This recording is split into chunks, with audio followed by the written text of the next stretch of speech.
एक समय की बात है। छोटे से गांव हरिपुर में रामू नाम का एक किसान रहता था। हरिपुर गांव खेतों और कच्चे रास्तों से घिरा हुआ था। गांव भले ही छोटा था, लेकिन वहां के लोगों की जिंदगी मेहनत से भरी हुई थी। रामू भी उन्हीं लोगों में से एक था जो हर दिन सूरज निकलने से पहले उठता और सूरज ढलने के बाद ही घर लौटता। रामू का परिचय। रामू की उम्र लगभग 45 साल थी। उसका शरीर दुबला था, चेहरे पर धूप और चिंता की लकीरें साफ दिखाई देती थी। उसके हाथ खुरदुरे हो चुके थे, जो सालों की मेहनत की कहानी कहते थे। उसके पास बहुत ज्यादा जमीन नहीं थी, सिर्फ 3 बीघा खेत। इसी जमीन से उसे अपने पूरे परिवार का पेट पालना था।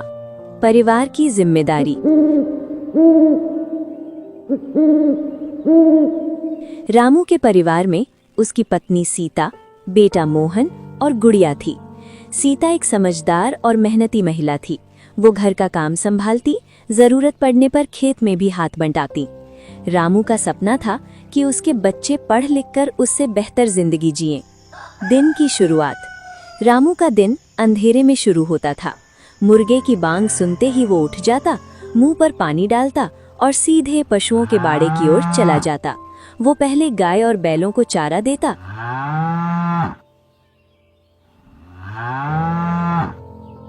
मेरी प्यारी गैया, जल्दी जल्दी खा ले, अभी खेत में चलना है। फिर हल उठाकर खेतों की ओर चल पड़ता। खेतों में मेहनत। खेत रामू के लिए सिर्फ जमीन नहीं थे, बल्कि उसकी उम्मीद थे।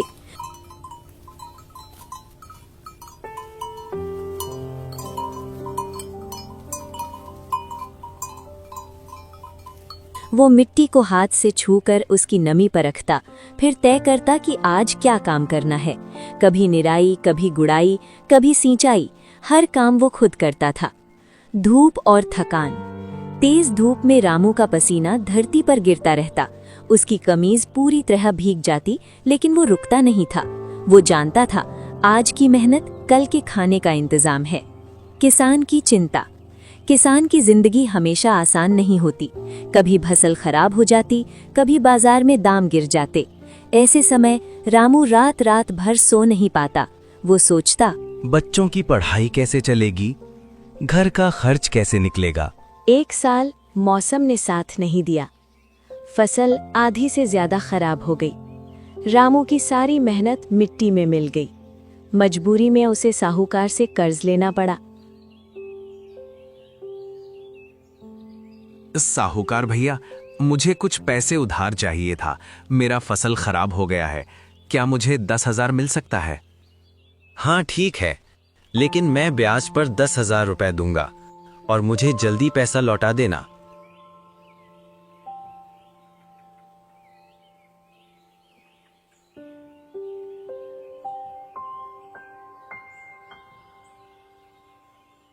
रामू, मेरा पैसा किस दिन देगा? पूरे 1 महीना हो गया, अभी तक तू मेरा पैसा नहीं दिया। मेरा पैसा जल्दी लौटा दो। साहूकार हर महीने पैसे मांगने आ जाता। ब्याज बढ़ता जा रहा था। रामू चुपचाप सब सुन लेता, लेकिन अंदर से टूटता रहता। फिर भी उसने ईमानदारी नहीं छोड़ी। सीता ने रामू का हौसला बनाए रखा। वो कहती, मेहनत करने वाला कभी खाली हाथ नहीं रहता। उसके शब्द रामू को ताकत देते। रामू ने कभी बच्चों की पढ़ाई रोकने नहीं दी। कई बार उसने खुद कम खाया, लेकिन बच्चों की किताबें जरूर खरीदी। वो जानता था, शिक्षा ही गरीबी से बाहर निकलने का रास्ता है। एक दिन गांव में कृषि विभाग के अधिकारी आए।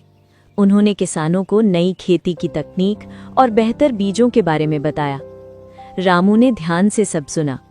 रामू ने तय किया कि वो नई फसल लगाएगा। ये फैसला आसान नहीं था। अगर फसल खराब होती तो सब कुछ खत्म हो सकता था, लेकिन उसने हिम्मत की। रामू दिन रात खेत में लगा रहा।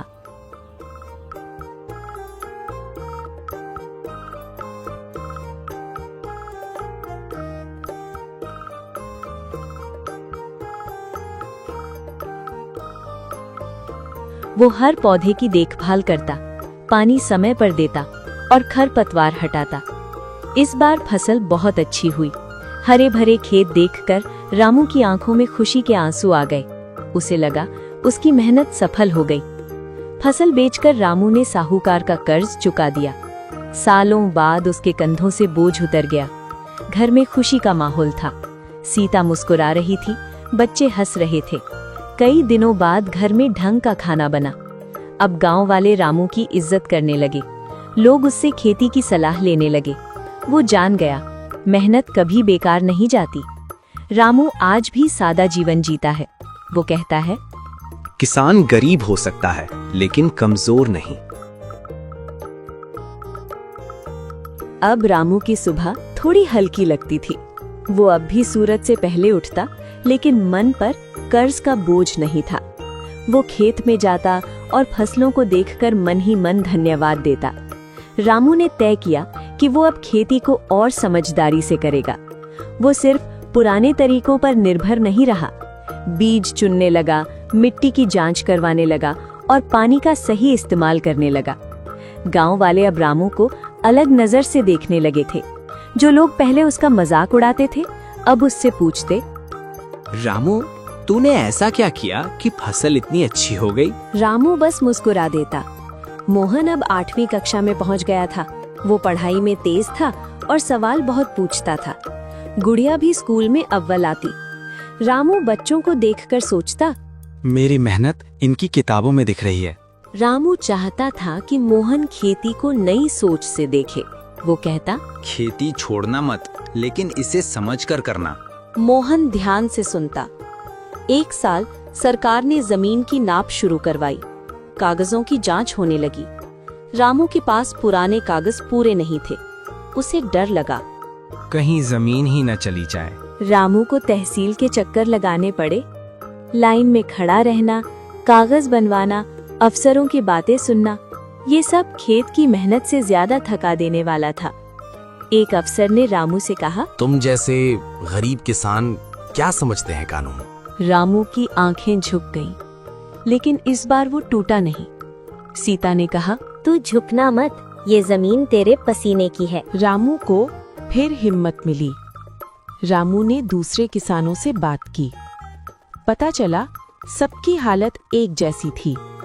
उन्होंने तय किया कि वे सब मिलकर अपनी बात रखेंगे।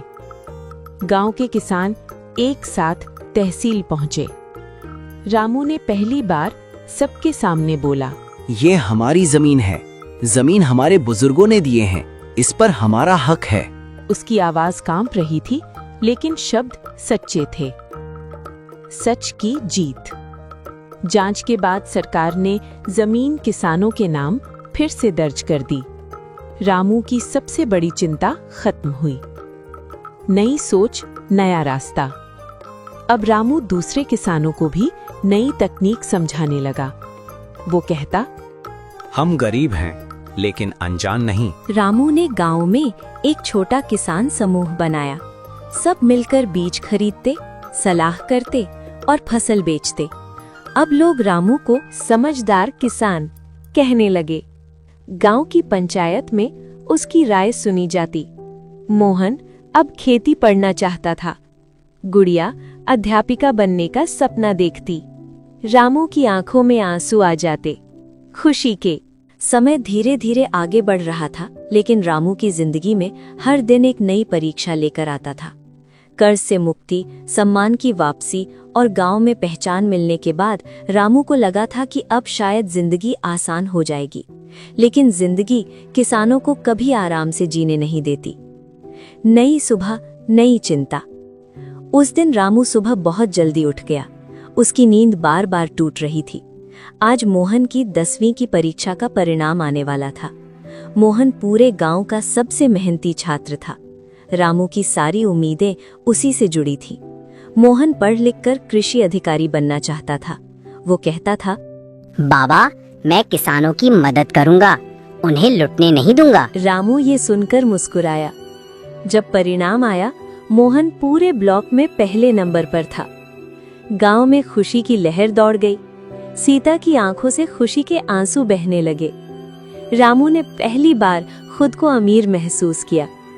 लेकिन खुशी ज्यादा दिन नहीं टिकी। उसी हफ्ते गांव में खबर फैली, सरकार एक बड़ी कंपनी को इस इलाके में कारखाना लगाने के लिए जमीन देने वाली है। उस जमीन में रामू का खेत भी शामिल था। रामू के पैरों तले जमीन खिसक गई।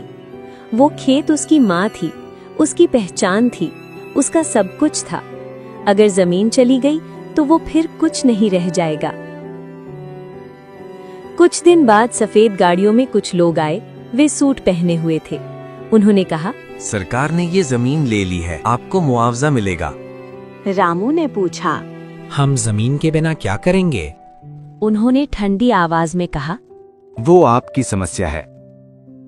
रामू को गुस्सा आ गया, लेकिन वो जानता था गुस्सा कमजोर को और कमजोर बनाता है। उसने चुप रहना ही बेहतर समझा। रामू ने सभी किसानों को बुलाया। सबकी हालत एक जैसी थी, सब डरे हुए थे। रामू ने कहा, अगर हम चुप रहे तो सब कुछ खो देंगे। पहली बार गांव के किसान एकजुट हुए। उन्होंने तहसील में ज्ञापन दिया, धरना दिया, अपनी बात रखी। रामू सबसे आगे था। एक दिन धरने से लौटते समय रामू को खबर मिली, उसके खेत में कंपनी के लोग मशीनें लेकर आ गए हैं। वे जमीन समतल कर रहे थे। रामू दौड़ता हुआ पहुंचा। उसकी फसल कुचल दी गई थी, मिट्टी बिखरी पड़ी थी। रामू वहीं बैठ गया।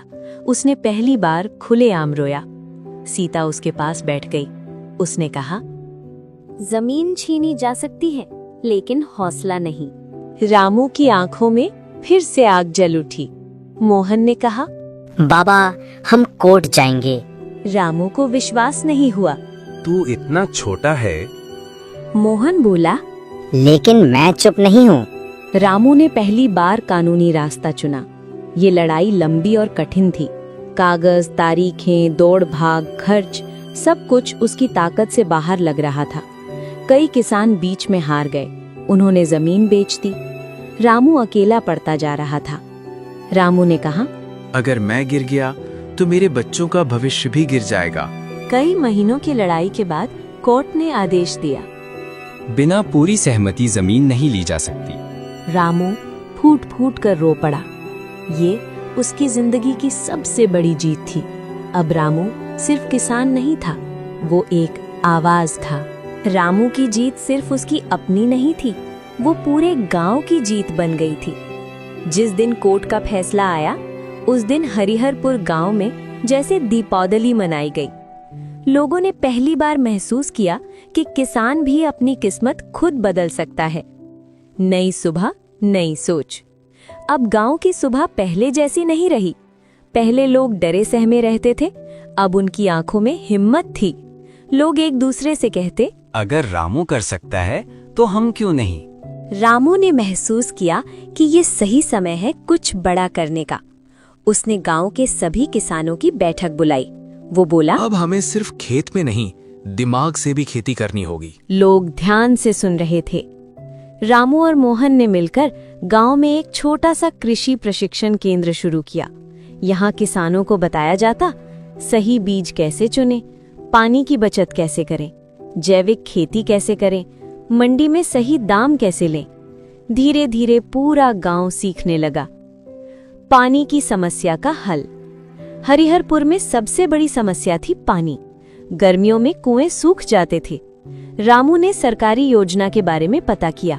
गांव में पहली बार तालाब खुदवाया गया। लोगों ने आपस में मिलकर श्रमदान किया। अब किसान अंधे की तरह एक ही फसल नहीं बोते थे, वे अलग अलग फसलें उगाने लगे। किसी ने सब्जी, किसी ने दाल, किसी ने फल। गांव की आमदनी धीरे धीरे बढ़ने लगी। रामू ने देखा कि असली बदलाव तभी आएगा जब बच्चे पढ़ेंगे। उसने गांव में एक छोटी सी लाइब्रेरी खुलवाई। मोहन वहां बच्चों को पढ़ाता, गुड़िया लड़कियों को पढ़ने के लिए प्रेरित करती। पहले लड़कियों को ज्यादा पढ़ाया नहीं जाता था, लेकिन अब लोगों की सोच बदल रही थी। गुड़िया ने खुद उदाहरण बनकर दिखाया। वो स्कूल में हमेशा अव्वल आती। धीरे धीरे कच्चे घर पक्के होने लगे, रास्तों पर खड्डे कम होने लगे। सरकार ने गांव में एक प्राथमिक स्वास्थ्य केंद्र भी खुलवाया। सबसे बड़ा बदलाव था एकता। अब कोई किसान अकेला नहीं था। अगर किसी की फसल खराब होती तो सब मिलकर मदद करते। अगर किसी को बीमारी होती तो पूरा गांव साथ देता। रामू की नई पहचान। अब रामू सिर्फ किसान नहीं था, वो गांव का मार्गदर्शक बन गया था। लोग उसे रामू भैया कहने लगे।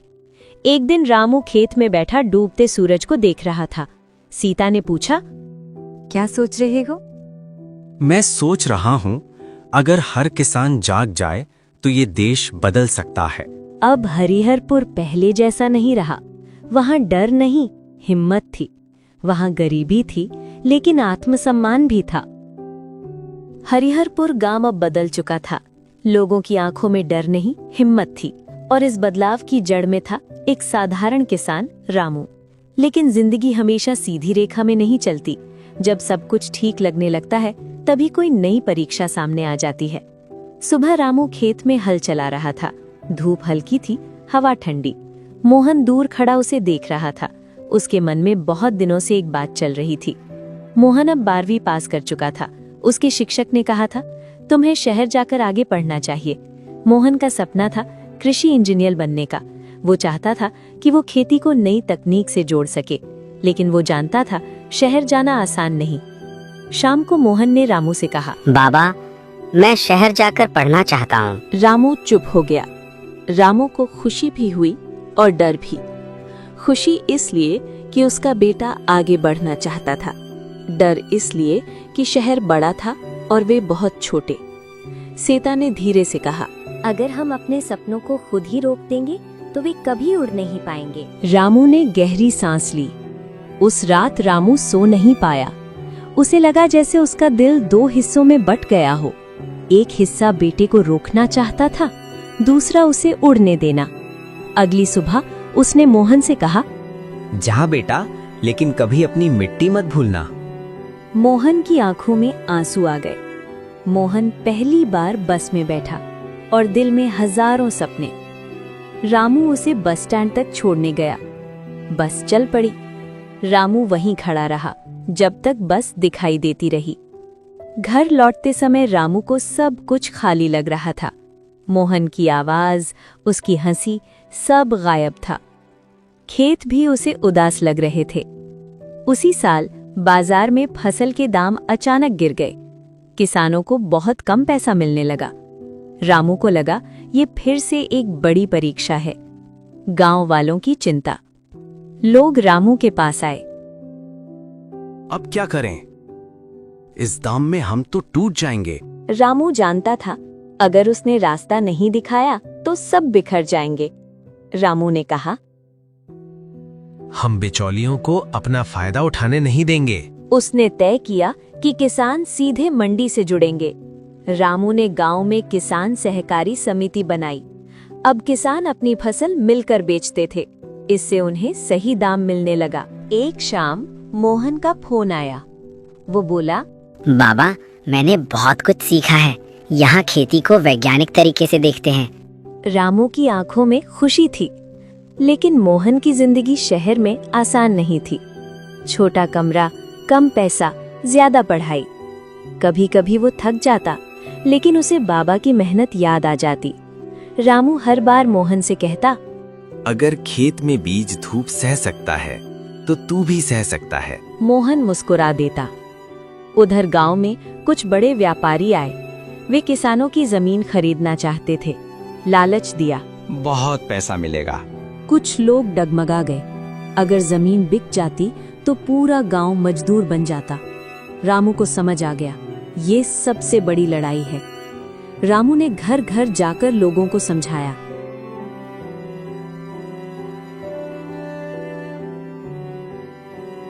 आज पैसा मिलेगा, कल पहचान चली जाएगी।